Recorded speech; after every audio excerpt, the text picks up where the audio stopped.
Welcome to the Garrett Gaudet podcast. I am Garrett Gaudet, and it's kind of the third revision of the podcast.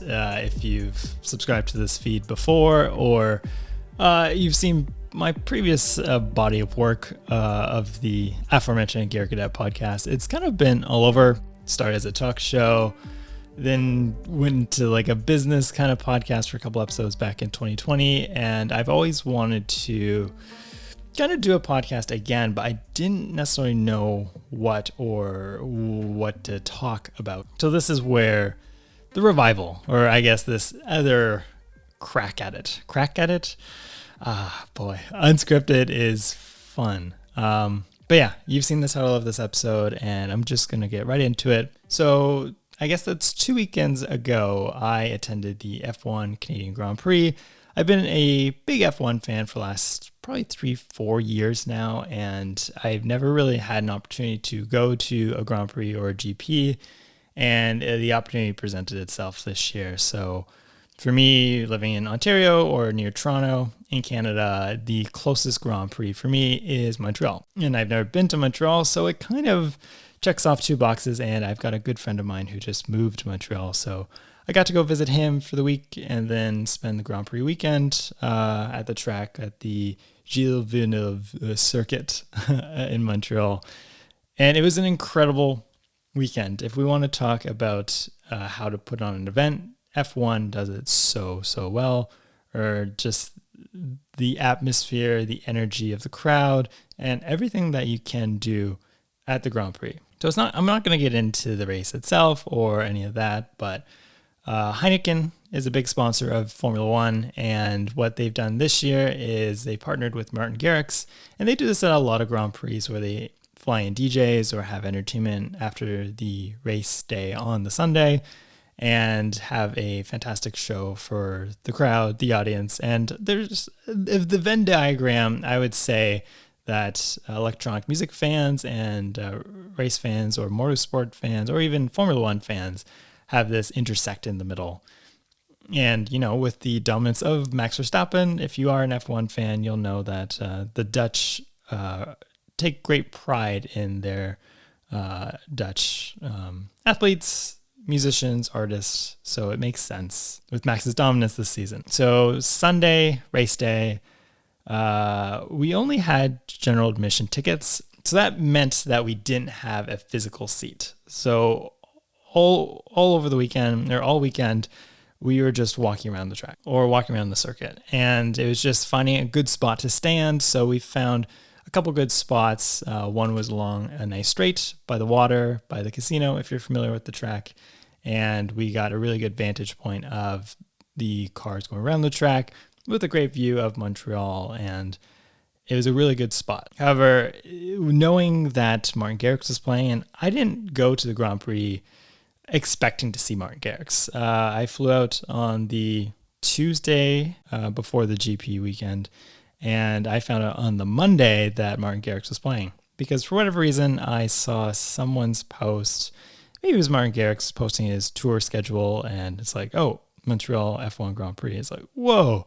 So that was really exciting to find out, and I didn't go with the intention of seeing him, or didn't buy tickets with the intention of seeing him. That was just a lucky surprise, and boy did it work out. So race day comes, we're by the casino, by the water, we're standing, and I want to make sure that we had a good spot, probably try to get a spot along the barricade or the rails right in front stage for Martin. I've never seen Martin Garrix before, and I know that might come as a surprise for a lot of you, as you know, I've seen Swedish House Mafia a few times or a couple times, Armin van Buuren a handful of times, and yeah, this elusive Dutch artist that I identify with a lot, and he's always been one of my favorites. I've never seen him. It's just never kind of happened.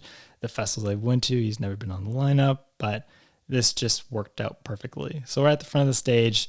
We left the track, I would say, around lap 40, 50, just to make sure we got a really good spot. So we're in this Heineken beer garden. It's a huge, massive area along the circuit, or inside the circuit, I should say.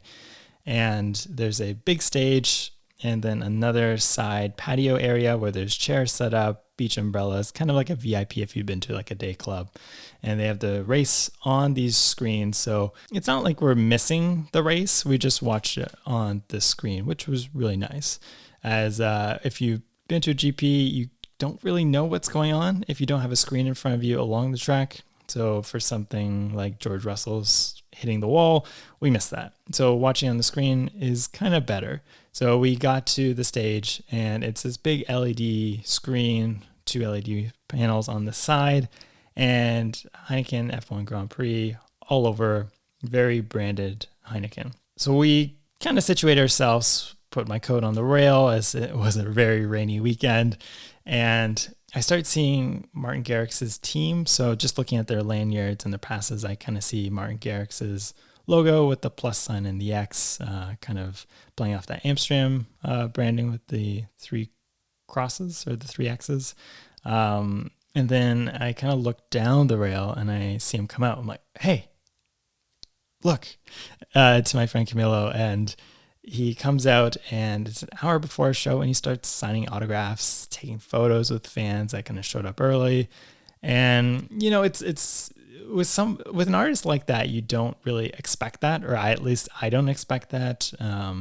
He just finished up 4 shows at Brooklyn's Mirage, and it's an incredible venue. So he did 4, I think, sold out shows in Brooklyn, flew in on the Sunday, and yeah, he came out early and greeted fans. And then we were able to take a photo together, which was really, really cool. So I saw him coming along, and he took so much time with kind of each person, making sure everyone kind of got to have an experience with him. And then it got to me and we took a selfie or a photo that's on my Instagram. So if you want to check that out, at Garrett Gaudet on Instagram. And it was really cool. He was just it didn't look like he was bothered by meeting fans. It looks like he was genuinely excited to meet fans. And it was kind of just refreshing to see, as a lot of artists are kind of elusive. If you want to compare to like a Swedish House Mafia, I don't think I've ever seen them do that personally or at one of their shows. So it's kind of nice to get that contrast. And it's not really a Martin Garrix show. It's a F1 event where Martin Garrix is playing. So it's a little different in that regard. So we take a photo and I have the big smile because I had a feeling that there could be an opportunity to meet him, as it's not really a Martin Garrix show. But of course, he came out and we took a photo, and again, such a big smile on my face, and I was really genuinely excited to meet him. And we didn't really have a conversation per se, but just meeting him and having that interaction was really, really cool. He must be a master of selfies because he took a really great photo, and it's just such a incredible highlight of the weekend. The Grand Prix was amazing, my first Formula One event, and then to top it off, meeting Martin Garrix. So he plays the show. I think he played for about 90 minutes, close to 2 hours. However, halfway through the show, all the power and all the sound and the stage loses power. It goes dark and it goes silent. And it really interrupts the performance. And we were at the Heineken stage on Saturday, and the exact same thing happened with just a local support DJ that was playing the event. And it's something that they have to figure out, because especially with one of the world's best DJs, you can't just have the power just dropping out like that. So yeah, that was disappointing to have it kind of broken up like that. But you could tell that Martin was frustrated. You can tell his team was really frustrated and really disappointed by that. So there was like a 20-minute break. Martin was still on stage talking to his team, and they were talking to the promoter and everyone who was putting on this event and trying to get this resolved, because you could tell that he really wanted to play longer. And at that time, maybe he only played for 30 minutes. So it's not like he really even got into the Martin Garrix tracks, as he just played a lot of different tracks. He played a couple of Swedish House Mafia tracks, Avicii, but he didn't get into the Martin Garrix progressive tracks or any tracks like that before it stopped. So instead of just waiting backstage or something, which I don't think anyone would have an issue with, you decide to come out again to the front of the barricades or the front row in the pit and start taking photos and autographs and all kinds of interactions with fans.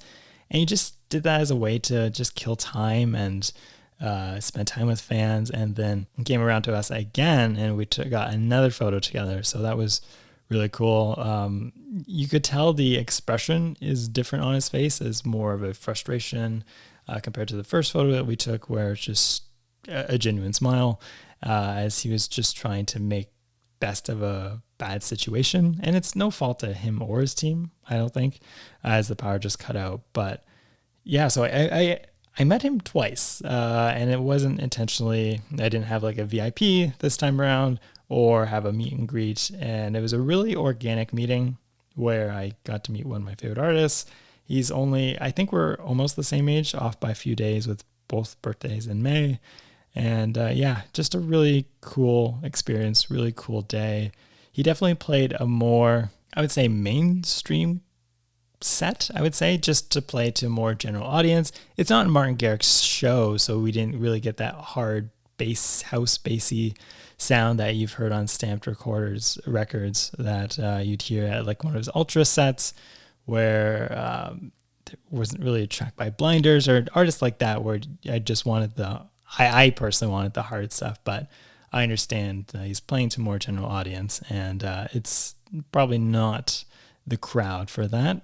I wouldn't have been disappointed, but he definitely played a more, general set, or a set that would play well to a crowd that not necessarily Martin Garrix fans, but introducing them to the Martin Garrix brand and sound. So I understand that from a DJ's perspective, but it was a good show. I had fun, a lot of fun. Being at the front is always a different experience than being at the back or being at a different vantage point. So I truly was there as a fan and just had a lot of fun. It was the only day where it didn't rain, so it was a dry day. The weather was perfect. The sun came out for a set, and yeah, it was a really, really great time. So that is the story of how I met Martin Garrix. This kind of podcast feed will be used to kind of tell stories like this that don't really fit on my other podcast, Eating Weekly, with Garrett Gaudet, as it's more music, and I kind of want to keep that feed to just the music versions of the podcast. I could throw this on the other feed, but I'm like, I just want to keep that music. So if you're listening to the podcast on repeat or just letting it play through, it won't get interrupted by talk radio or talk podcast. So subscribe to this podcast, the Garrett Gaudet podcast, or follow this podcast, as I will be doing more podcast episodes on this feed of just electronic dance music, travel, what I'm up to kind of thing, as like a personal podcast kind of thing. And it's going to be exciting to kind of use this as an outlet to kind of get to tell more stories about what I've experienced, or things that kind of come up that don't really fit on YouTube, Instagram, or again, Eating Weekly. So thanks for listening. If you've hung in this long, appreciate it. And yeah, there's a brand new episode of Eating Weekly out every Wednesday, and go over to my Instagram where I kind of wrote this nice caption about meeting Martin and just his contributions and my relationship to his music and what I guess he means to me. I guess it gets a little deep, but we won't go too deep on here for the podcast. But thanks for listening, and hear me next time.